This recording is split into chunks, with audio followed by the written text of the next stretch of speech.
నిన్న చూశాను, ఎంప్లాయీస్ని చూస్తే కడుపు నిండిపోయింది నాకు.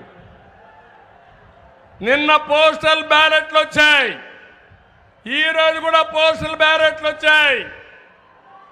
అవినీతి డబ్బులు పంచడానికి వైఎస్ఆర్ కాంగ్రెస్ వాళ్ళు వెళ్తే చీకొట్టి వాళ్ళు ఇచ్చిన డబ్బులు తీసుకోకుండా ఒంగోలు అయితే మన క్యాంపు దగ్గరికి వచ్చి ఈ దుర్మార్గులు 5,000 ఇస్తున్నారు, మేము చీకొట్టాం, నేను 10,000 ఇస్తున్నా, మీ పార్టీకి ఖర్చు పెట్టి గెలిపించామని ఒక మహిళ చెప్పిందంటే ఏం తమ్ముళ్ళు అర్థమైందా సీను?